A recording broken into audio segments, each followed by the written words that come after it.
Assalamualaikum warahmatullahi wabarakatuh. Alhamdulillahirabbil alamin. Allahumma shalli ala Muhammadin wa ala alihi wa sahbihi ajma'in. Subhanaka la ilma lana illa ma 'allamtana innaka antal alimul hakim. Rabbi shrah li sadri wa yassir li amri wahlul 'uqdatam min lisani yafqahu qawli. Rabbi zidna ilma warzuqna fahma. Amin. Alhamdulillah, kita panjatkan puji syukur hadirat Allah Subhanahu wa taala yang mana kita sudah diberikan kesempatan untuk bisa bertemu di bulan Ramadan tahun 1445 Hijriah pada malam yang ke-21, malam ganjil. Jadi ada besar kemungkinan di akhir dari Ramadan 10 awakhir ini akan turun Lailatul Qadar. Sebetulnya semua malam puasa itu berpotensi malam Lailatul Qadar. Hanya saja Nabi lebih menggiatkan ibadah beliau, sehingga disebutkan dalam sebuah hadis, idza balaghal ashrul awakhir min Ramadan shadda ahya lailahu wa shadda mi'zarahu. Ahya lailahu artinya menghidupkan malamnya, banyak digunakan untuk beribadah, sedikit untuk tidur. Kemudian beliau ayqaza ahlahu, membangunkan keluarganya, istri-istri beliau, anak-anak beliau diikut, bahkan beliau beriktikaf di masjid supaya lebih fokus. Wa shadda mi'zarahu. Shadda mi'zarah itu bahasa kiasan atau bahasa majas. Kalau kita ingin mengangkat sebuah beban berat, katakanlah mendorong arko, yang di dalam arko itu ada pasir atau ada semen, maka yang kita lakukan adalah biasanya mengencangkan ikat pinggang. Nah, seperti itu. Ini bahasa kiasan. Artinya menyedikitkan makan, tidur, fokus untuk ibadah. Nah, sembari juga anak dan istri kalau bisa diajak. Kalau tidak bisa juga iktikaf satu malam penuh dari malam 21, boleh kita niat iktikaf dari sekarang. Jadi setiap masuk masjid, nawaitu an a'takifa fi hadzal masjid lillahi ta'ala. Minimal setengah jam itu sudah bisa dimasukkan ke dalam golongan iktikaf. Jadi kita tarawih ini kurang lebih dari tadi jam 7.30 atau jam 7.45 menit kita sudah di masjid, sampai nanti kurang lebih jam 9 berakhir, itu sudah termasuk i'tikaf. Daripada tidak sama sekali, kita niat i'tikaf. Setiap melaksanakan, masuk masjid, tarawih, salat isya, mendengar kultum dan sebagainya. Kemudian saya tidak ingin berpanjang lebar karena hanya diberikan waktu 10 menit. Ada hal-hal yang mungkin perlu kita ketahui dalam melaksanakan puasa. Apa saja yang membatalkan puasa? Ada 9 macam oleh ulama Syafi'iyah. Ya, yang pertama adalah al-aklu wasyurbu amdan, makan dan minum secara sengaja. Walaupun hanya satu kita makan sahur, kemudian ada sisik ikan atau setengah butir nasi di mulut, iseng-iseng kita telan, batal puasa. Jadi habis salat subuh, habis sahur harus gosok gigi, kumur-kumur supaya tidak ada sedikit pun tersisa makanan. Dengan sengaja. Ada catatannya. Kalau makan dan minum tanpa disengaja, kelupaan, misalkan anak-anak baru belajar puasa, atau orang tua juga entah kenapa Allah berikan dia lupa, ini tidak masalah, lanjutkan puasanya. Kapan kita ingat harus berhenti. Jangan sampai sudah makan setengah piring belum minum, nanggung minum lu, pura-pura lupa, itu batal. Jadi yang membatalkan puasa makan dan minum secara sengaja. Satu. Yang kedua, al-qayu amdan, muntah dengan sengaja, memuntahkan diri. Ya, entah karena kembung perut masuk angin, kok cek-cek nih tangannya ke mulut kemudian muntah. Adapun muntah yang dengan alamiah saja, orang muntah gara-gara mabuk di jalan misalkan, atau ibu-ibu yang baru hamil bulan-bulan ketiga, bulan keempat, perutnya mual, nah, itu tidak masalah. Asal tidak ada unsur kesengajaan, dilanjutkan saja puasanya kalau masih bisa. Jadi yang membatalkan puasa muntah yang disengaja. Ya, muntah yang disengaja. Kemudian yang ketiga al-haidu wan nifas, bagi ibu-ibu khususnya.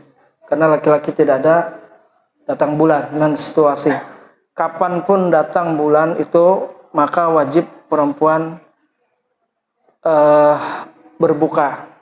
Nah, cuman berbukanya tidak di tengah orang. Cukup dengan satu teguk air misalkan, bawa air.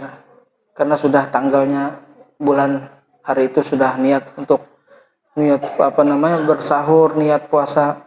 5 menit menjelang berbuka puasa datang darah haid, wajib berbuka dan wajib diqadha. Ini karena ibadah itu tidak bisa kita bikin sendiri, tidak bisa. Kalau sudah waktu puasa ini adalah waktu wajib mudayyak, wajib yang pelaksanaannya sama dengan waktu yang disediakan. Tidak boleh lebih, tidak boleh dikurang. Walaupun hanya 2 menit menjelang berbuka puasa, kalau belum sampai waktu berbuka kemudian kita haid, maka puasa hari itu dihitung batal. Kita wajib qadha, haid ataupun nifas.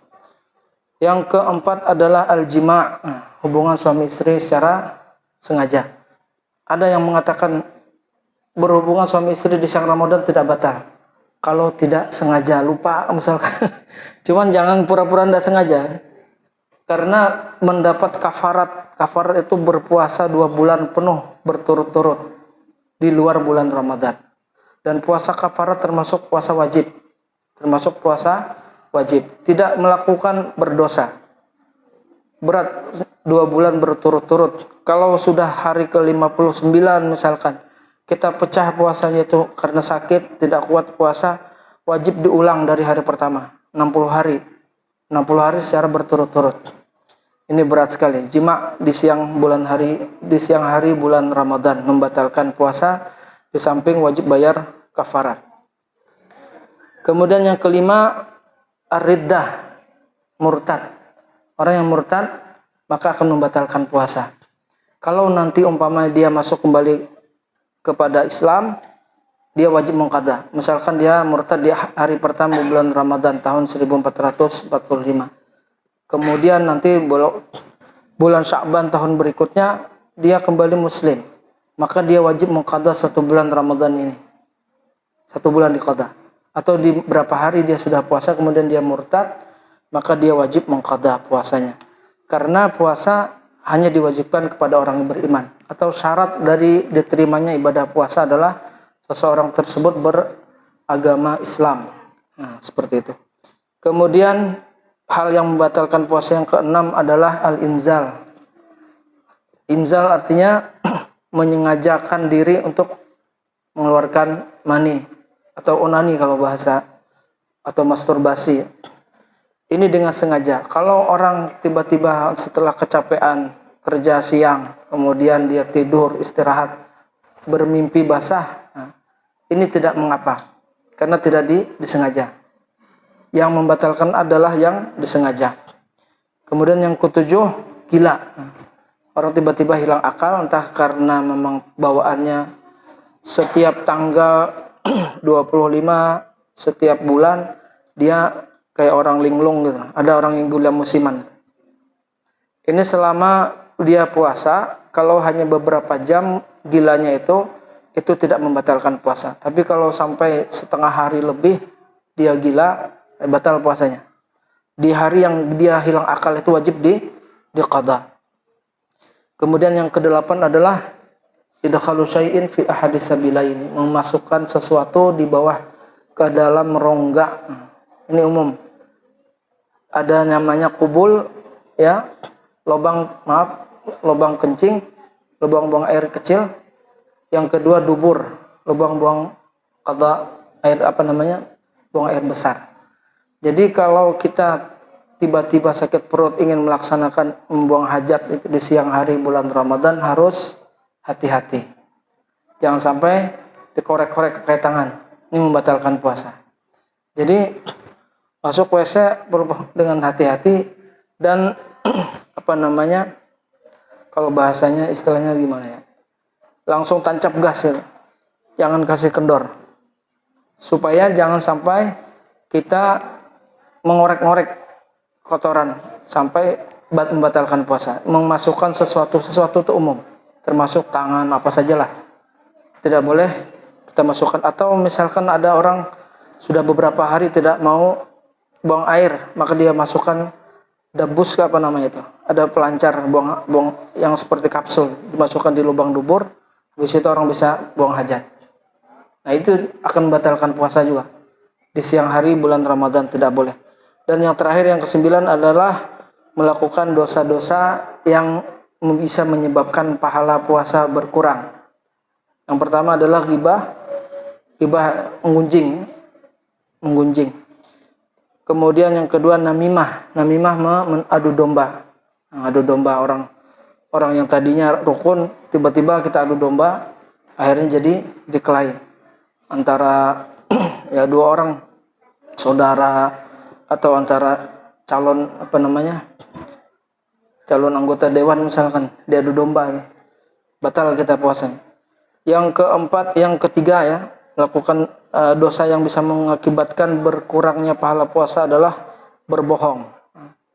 Makanya ini hati-hati, saya juga hari-hari kadang-kadang kita berjualan, kalau sampai kita bohong, ini modalnya cuma 200.000 padahal tidak sampai segitu, itu hilang pahala puasa gitu tuh. Ya, hati-hati, siang hari bulan Ramadan kita berbohong bisa mengakibatkan